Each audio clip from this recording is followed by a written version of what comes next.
উপস্থান স্বর্গীয় কর্মকারের বড় নাতি এ কোনের মাতর নৃত্য শিল্পী বিদ্যুৎ কর্মকার।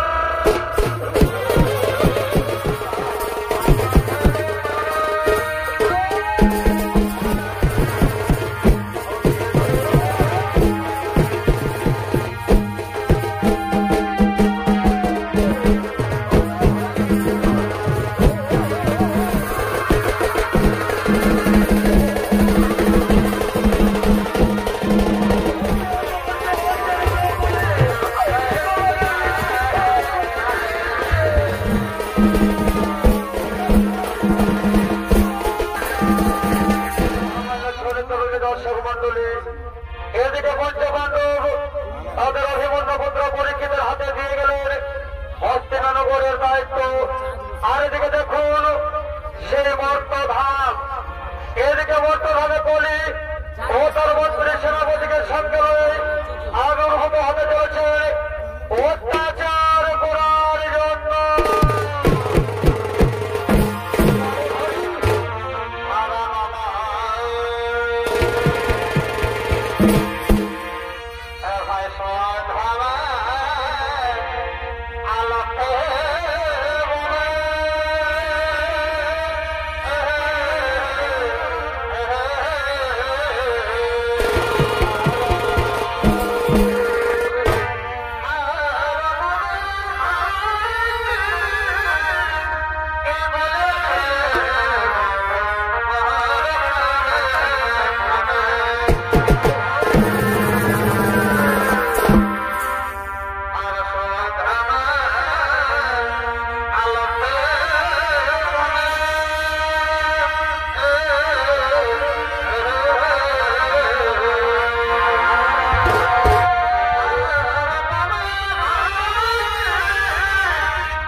ওরে ভাই মন্ত্রী সেনাপতিগণ বহুদিনের মনে আসা বর্তমানে করবো ধর্মের প্রতিষ্ঠা।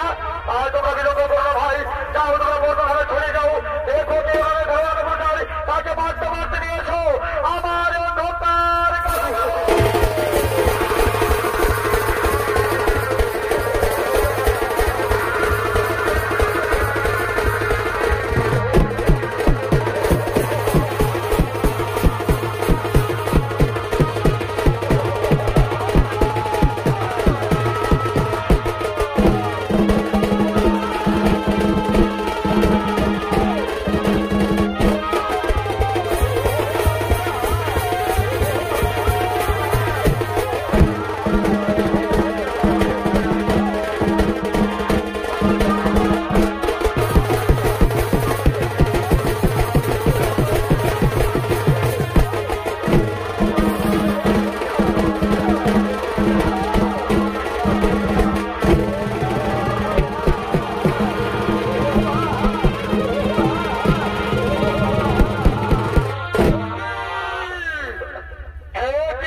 সেদিনকে আমাদের সমস্ত দুঃখ কুষ্ঠ ধুয়ে মুছে পবিত্র হয়ে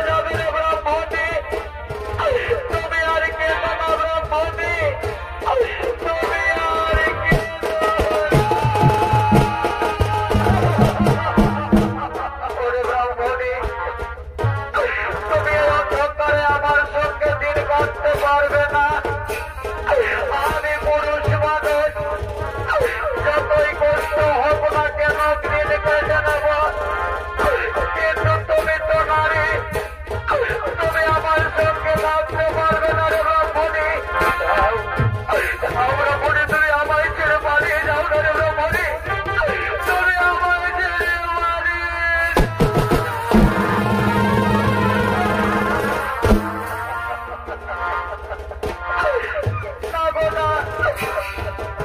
আমি এই বিপদের দিনে তোমায় কিছুতে একা ছেড়ে যেতে পারবো না। অবশ্যই মেয়েদের বাবার পরে যদি কেউ আপন হয়ে থাকে, সে তো তার স্বামী। স্বামী ছাড়া যে নারীর জীবন অন্ধকার, স্বামী স্বামী ছাড়া যে নারীর জীবন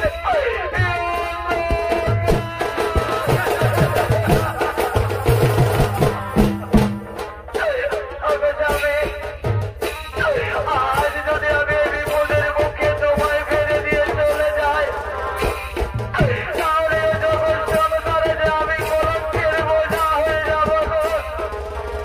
যখন সংসারে সবাই আমায় কলঙ্কিনী বলবে, স্বামী সবাই কলঙ্কিনী বলবে।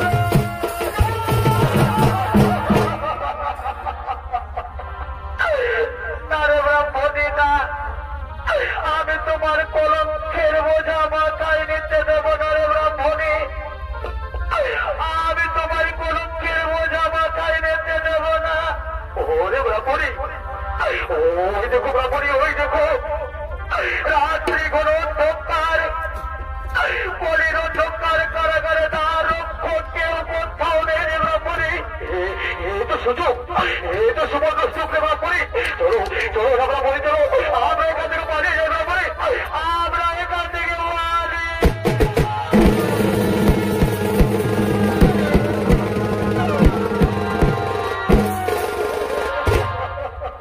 মহামান্য ছোট মন্ডলী, এদিকে গলির অন্ধকার কারাগার থেকে ব্রাহ্মণ ও ব্রাহ্মণী কোন রকমে প্রাণ বাঁচিয়ে পালিয়ে যায়। দিনের পর দিন শেষ হয়ে যায়, অরণ্য বাজারে ক্ষুধার্ত তৃষ্ণার্ত ভাবে দিন কাটতে থাকে। একদিন ক্ষুধার্ত ভাবে ঘুরতে ঘুরতে তারা স্বামী স্ত্রী দুজন বিচ্ছিন্ন হয়ে যায়। আর এদিকে রাজা পরীক্ষিত তার মন্ত্রী সেনাপতিকে সঙ্গে লয়ে হস্তিনের রাজপ্রসাদে আগমন করছে আলাপ আলোচনার বিচার সভা।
আজকের সভার বিশেষ বিবরণ অসফরযোগ্য আমার 3 বার হয়েছে পূরণ।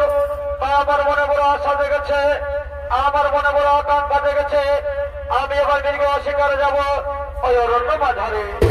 তাই তোমরা বিলম্ব করো না ভাই, চলো এবার আমরা সকলে নিজ নিজ গিরে ফিরে যাই।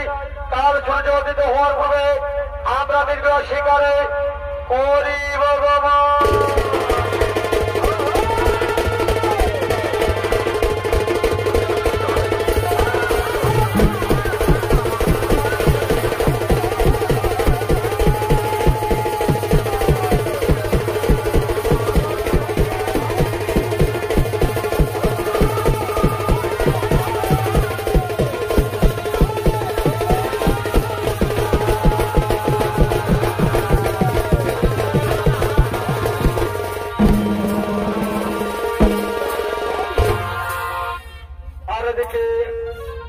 এদিকে সেই দরিদ্র ব্রাহ্মণ ও ব্রাহ্মণী তারা অরণ্য মাঝে ক্ষুধার্ত তৃষ্ণার্ত ভাবে ঘুরতে ঘুরতে একদিন তারা স্বামী স্ত্রী দুজন বিচ্ছিন্ন হয়ে যায়। তাই এদিকে পাগলিনী ভেবে স্বামীর খোঁজে খুঁজতে খুঁজতে নগরে নগরের দিকে চলেছেন ব্রাহ্মণী।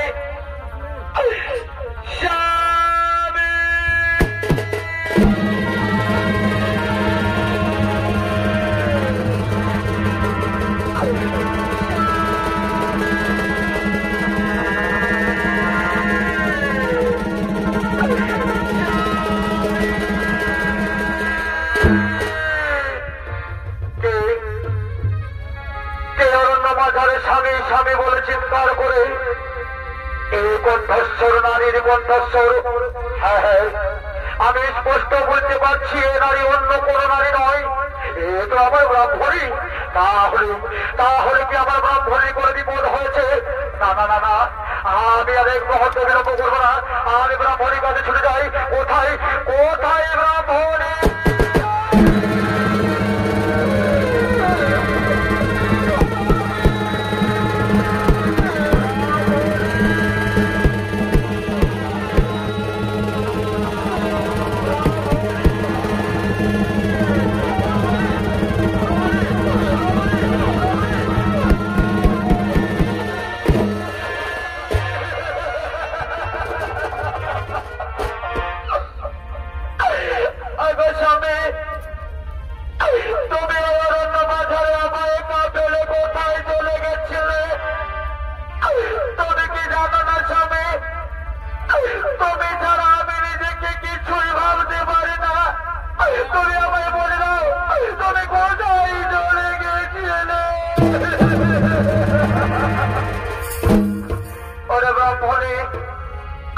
আমি তোমায় ছেড়ে কোথাও যাইনি রে ব্রাহ্মণী।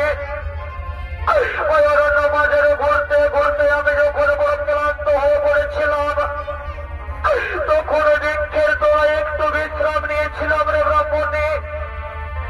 তারপর আমি তোমায় কতই না খুঁজেছি রে ব্রাহ্মণী। জানো ব্রাহ্মণী, আমি তোমার খোঁজে নগরে নগরে গিয়ে কতই মানুষের নাম জিজ্ঞেস করেছি, কিন্তু কেউ তোমার কোনো কথাই বলতে পারেনি রে ব্রাহ্মণী। আর আমি যখন ঘুরতে ঘুরতে ক্লান্ত হয়ে পড়লাম তখন আমার মনে হয়েছিল ওই নিষ্ঠুর বিধাতা মনে হয় তোমাকে আমার কাছ থেকে কেড়ে নিয়েছে রে ব্রাহ্মণী। তোমাকে আমার কাছ থেকে কেড়ে নিয়েছে।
আছে তার স্বামী হলো ভগবান।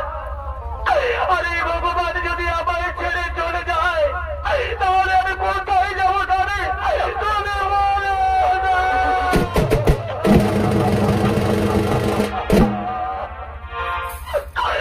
ওরে ব্রাহ্মণী, আজ আমি স্পষ্ট দেখতে পাচ্ছি রে ব্রাহ্মণী, আজ আমি সব কিছুকে পরিত্যাগ করে বলতে পারবো তোমার মতো স্ত্রী পেয়ে আমার জীবন ধন্য রে ব্রাহ্মণী, আমার জীবন যে সার্থক। কিন্তু ব্রাহ্মণী, তুমি জানো না ব্রাহ্মণী, ওই অরণ্য বাজারে ঘুরতে ঘুরতে আমি যে বড় তৃষ্ণার্থ রে ব্রাহ্মণী, আজ আমি বড় ক্ষুধার্থ। তাও তাও ব্রাহ্মণী দাও, তুমি আমার মুখে দুমুঠো অন্ন তুলে দাও না ব্রাহ্মণী, নতুবা আমি যে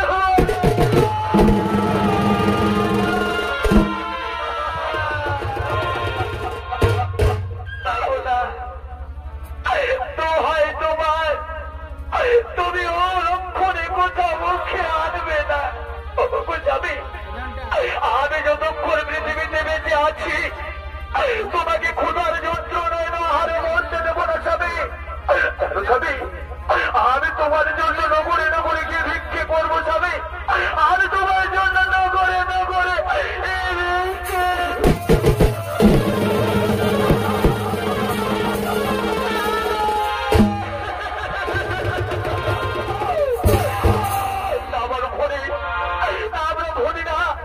তুমি আমার জন্য ভিক্ষে করো না ব্রাহ্মণী, তুমি আমার জন্য ভিক্ষে করো না।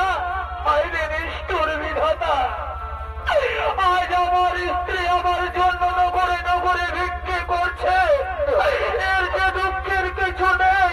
তুমি আমার মৃত্যু দাও বিধাতা, তুমি আমার মৃত্যু।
পর্যন্ত তোমার কাছে আসবো না। তুমি এখান থেকে কোথাও যাবে না স্বামী। আমি এক্ষুনি আসবো স্বামী, আমি এক্ষুনি আসবো, আমি এক্ষুনি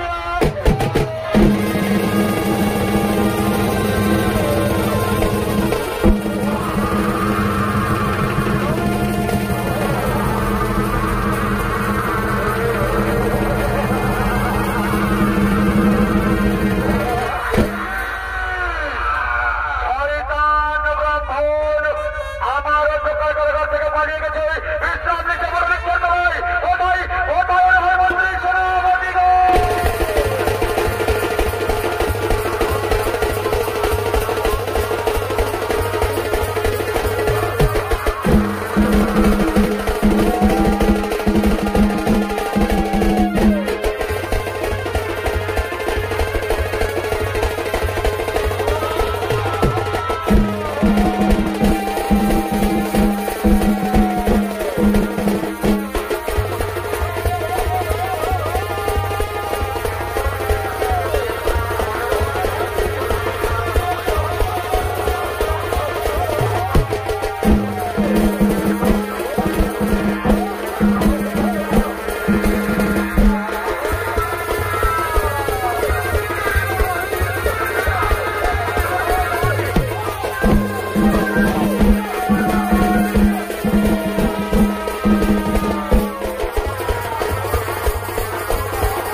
আমি তোমার পায়ে ধরে বিনতি করি জল্লাদ, তবে আমার স্বামীরে ছেড়ে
আমার কোনো অপরাধ নেই মহারাজ, আপনি আমায় ক্ষমা করে দিন মহারাজ, আপনি আমায় ক্ষমা করে দিন।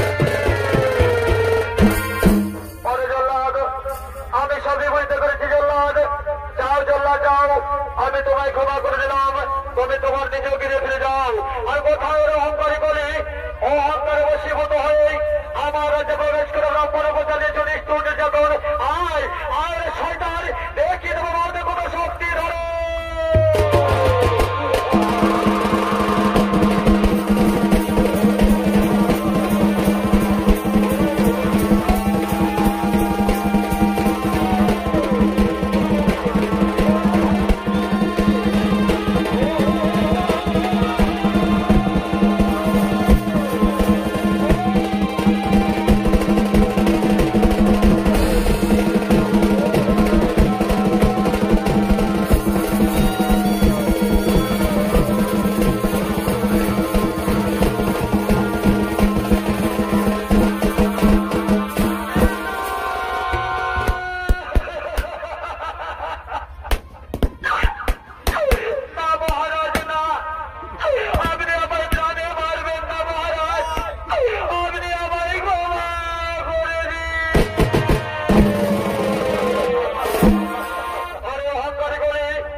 মহারাজ, আমি করতে বসিত হয়ে করেছি করবো মহারাজ, কৃপা করে আপনি ক্ষমা করে দিন মহারাজ, আর কৃপা করে মরে জায়গা দেখিয়ে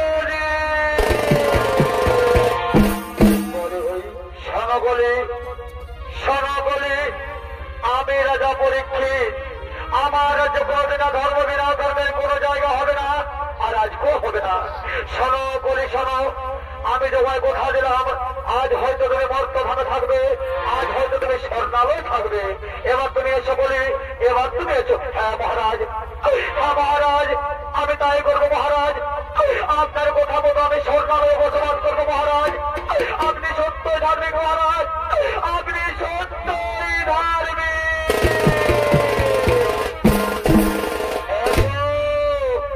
এসব ব্রাহ্মণ, এসব ব্রাহ্মণে আমরা হস্তিনায় ফিরে যাই, আমরা হস্তিনায় ফিরে